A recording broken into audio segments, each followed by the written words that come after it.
Hey. So, we're off to a little bit of a weird start. Um, so after, making that initial video, I decided that today I wanted to tackle, a little bit of the reading. Made sure to get my 15 minutes in. But before that, I wanted to decide how I wanted to approach this. Then I realized that in volume 50 of the collection, there is kind of reading guides set in place. If you want to take those and use them as a guide through your time with the collection, with the Harvard Classics. And they kind of go in two groups. One is by topic, and then another is by sort of category or medium. I decided to pick one of the topics, one of them being the story of civilization. And that one, so within that there's, a giant set of the material.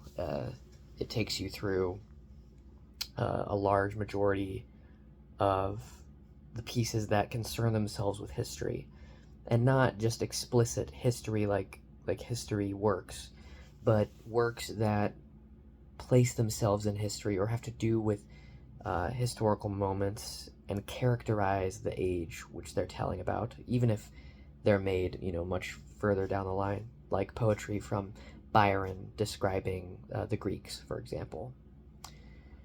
Now, that section starts with an essay called Race and Language, which is written by, pardon me, by, I don't have to fill this time, let's see here, Edward Augustus Freeman, who was alive from 1823 to 1892. And I didn't get very far into this essay, but given the title, Race and Language, it is attempting to define race as something that before this moment, and even still today, can tend to be a little ill-defined, to put it lightly, as well as definitely a very loaded concept. And from my understanding, there's a lot of ways to approach race in terms of how we define it. What does it mean? How do we understand it? How do we contextualize it? What does it have to do with our day-to-day? Should it have to do with our day-to-day? How consequential should it be? Things like that. And so this essay is trying to go into those things. I don't know exactly when it was written. I should have checked on that before I started making this. I did get about 6% into it, and I gotta say, it's pretty tough reading so far.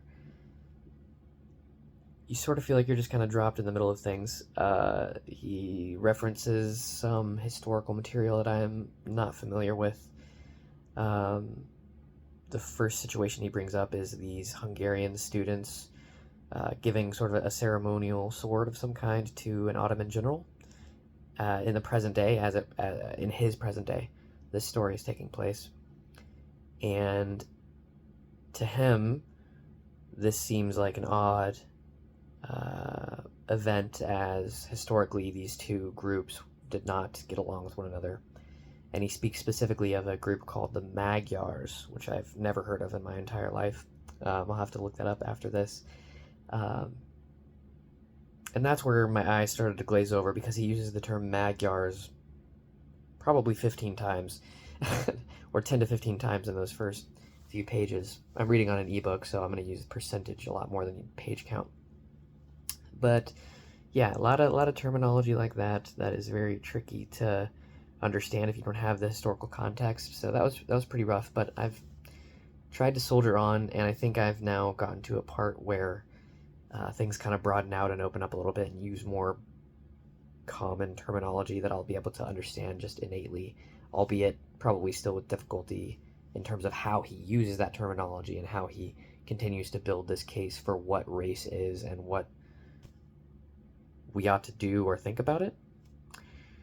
So yeah, not a whole lot to say past that. I'm curious how this has aged. Certain things don't age as well as others, and I imagine thoughts on race probably age like milk. Doesn't mean that this can't be interesting or even important. Certainly not passing any judgment there, but yeah, don't really know where this will go. And I'm at my kind of time limit, but we'll give it a minute more or so maybe. Um, I'm not going to hold myself to completing everything in this journey. If I feel like I'm really not getting much from something, I'm not going to complete it out of a sense of obligation. Um, there's a good kind of hard when it comes to reading, and I know that, so I'm not giving up on something like this yet. But if that persists, and if I really don't feel like I'm getting much out of it, then I see no harm in moving on and using that time elsewhere. Using that time, especially those 15 minutes minimum, to read stuff that's actively not necessarily engaging but enriching. So that's day one.